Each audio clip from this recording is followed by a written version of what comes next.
if I feel like I'm not seeing enough Black women with, you know, wide nose and full lips and 4C hair in art museums and art galleries and being printed in historical art books, then I have the power to be able to create more of that imagery as an artist and as a painter.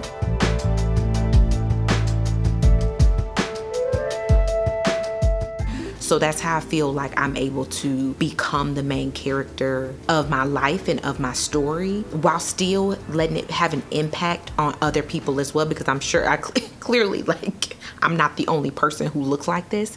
So in centering myself in the story also centers other women who have similar experiences as me and similar features as me, you know?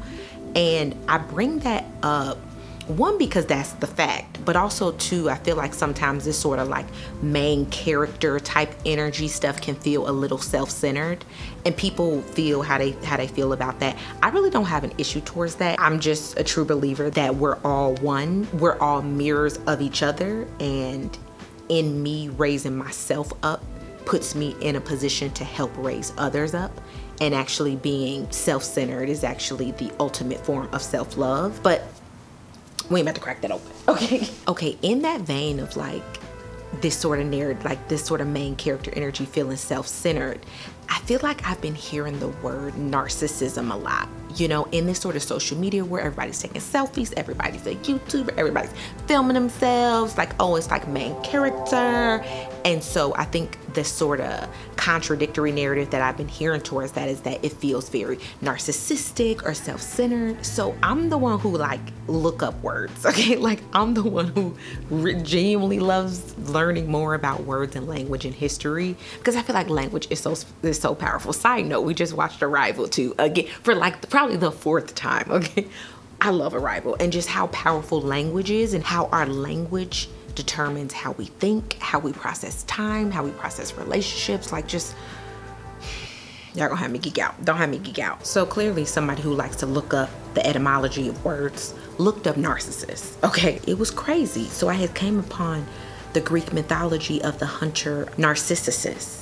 And so the whole story goes, he was so handsome, he fell in love with himself, he was obsessed with his own reflection. He would look at his reflection by the river, and he pretty much stayed in that one spot so long that he died there. But from that spot, flowers had bloomed from where he died, and those are now the flowers that we consider the daffodils. But the etymology for daffodils is actually Narcissus. Okay, learning something new today, Greek mythology. But y'all, I just love stories. I love narratives. I love archetypes. I love Greek mythology, Egyptian mythology, like all the things, right? But when you look at the actual story, what I found was interesting was like his mother consulted a seer, like an oracle, you know, somebody who could see the future. And when he was born, they realized how beautiful he was. And so they said that he'll have a very long life only if he doesn't discover who he is. So I thought that was really interesting. And so there's so many different stories throughout Greek mythology that is sort of offered as life advice or life lessons or warnings or, you know, tales of doom, you know, like don't fly too high towards the sun. You're just like all these different stories that I think can have value on one hand, but on the other hand, I think can hold people back in a whole lot of ways. I think that we should discover ourselves. We actually should see ourselves, and we can actually see how beautiful we truly are, especially during a time where people have a lot of self-doubt, a lot of self-loathing, and actually possibly a lot of self-love as well. But we might be like afraid to show that, afraid to be seen as a narcissist, or being afraid of having self-love or like having pride in oneself. You know, people don't like people who bragging or like boasting, you know, but we definitely cool with people having self-deprecating humor, you know, and I think that can be the issue. So with some of the stories that are told in order to keep us in our societal places, I think just through a level of self-reflection and self-awareness, there's an opportunity to get free.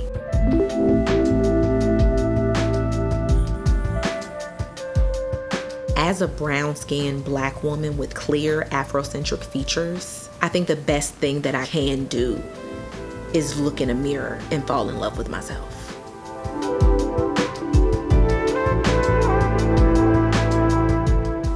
were watching Black Mirror the other day.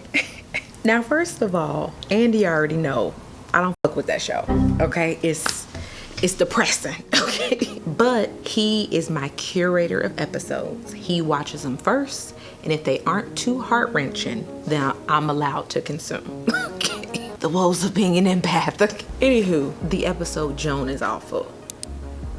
Priceless. Okay? Priceless. If you haven't seen it, the big thing was that she wanted to feel like the main character of her life. And I thought that was interesting, especially since there's like this trend going on with, becoming the main character and that girl and just feeling like you are the center of your world, like you taking advantage of the narrative and the story. And I can resonate with that. What I thought was interesting about the episode was like, and I guess any movie, right? It's not really even specifically about this Black Mirror episode, but just really about the main character of any movie is usually the one who's going through the most shit. It's like, is usually, well, they are the protagonist, right? Like they are the one who is experiencing the highs and the lows. And so there's a whole lot of layers to the episode, and I don't want to give any spoilers out, okay? Because it was interesting, and I do recommend that y'all watch it. But it made me think about myself, my own journey, just our journey as human beings, and creating these different pieces where I'm the subject matter and like I'm the model and the muse. It makes me think about putting myself into spaces where I'm not usually seen.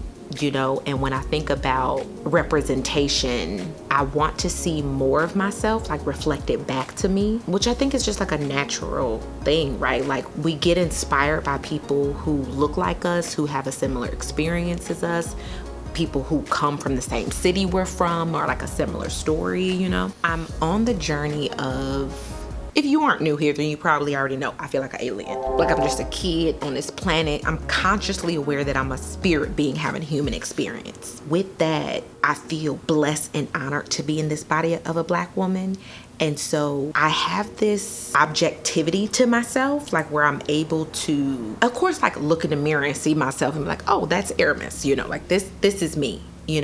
But also I'm able to step outside of myself and I really love that. And I think that's what painting myself does for me. That's what journaling does for me. That's what voice notes does for me. It's like this reflective process where I'm able to examine myself from more like a bird's eye view and like looking down on myself and having this objective perspective where I'm not like in the feelings, where I'm not subjectively feeling it and getting distracted and getting lost and getting confused by it, able to give myself some distance from it and be like, okay, now how can I analyze the situation? Or like, what am I going to take from this experience, And it's been interesting painting myself and becoming the main character in my paintings, which in turn, of course, my goal is to have these paintings in galleries and museums and international shows all over the world. And that journey has already begun, and I'm super grateful for that. And so when I think about art history and the past and how we look at different portraits and paintings and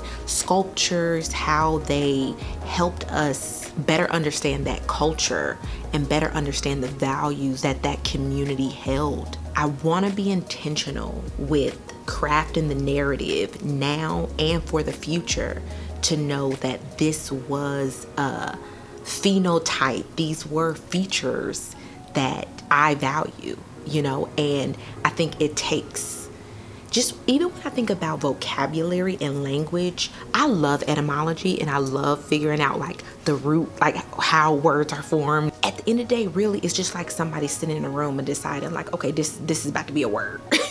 This is now a word. So to me, just as easily as we're able to form words, I feel like that's as easy as it is to create the life we want, create the narrative we want, the story we want. Now, of course, it's not easy, like life is hard, okay? There's few things in this life that are easy, okay? But simple, maybe simple is a better word. And I think like when you start peeling back the layers of life and start realizing like, oh, there was just a philosopher sitting in a corner in a temple or under a tree somewhere, and decided that something was going to be something. Now, maybe not decided, but maybe, if anything, just realized these like universal laws and universal truths, you know.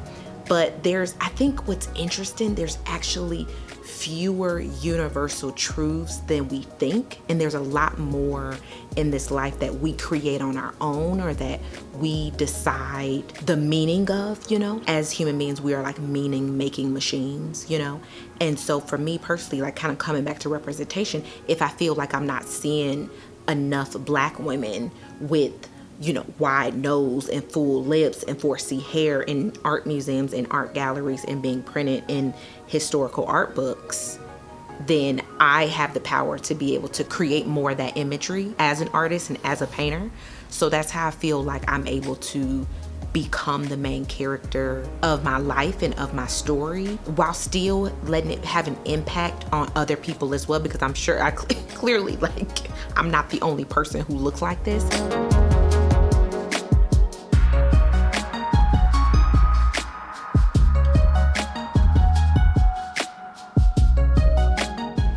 I just wanted to bring back the joy of summer. You know, like, summer is just so much fun, and I'm a summer baby. Yeah, like, we was just cooped up for so long. It feels like so many years, and this feels like the first summer that we can just like take a deep breath, you know, literally. Give folks hugs, exchange your energy, vibe out at the barbecue, wear the sunglasses, go to the beach, go to the concert, travel, just like really, really enjoy outside. I feel like outside is open again.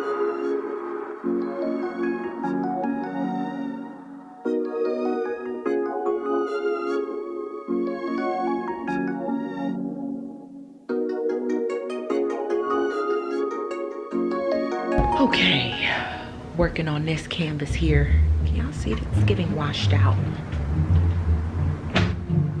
Anywho, you can see me. We hit what to do, okay? So, I'm thinking in my mind, I got two phones. One for the plug and one for the load. I got two phones, one for the plug and one for the load. Hey, you gotta do what you gotta do. And so I've come to the realization, like, girl, ain't nobody buying that. Ain't nobody buying that for a good 10 to 20 years. And you know what? I've released all that. I'm cool, I'm good, I'm patient. But a girl still love to paint big. So am I gonna paint big? Yeah. If it doesn't sell, will you care? No. Like, I'm just gonna do what I need to do. At the same time, I need to have two phones, okay?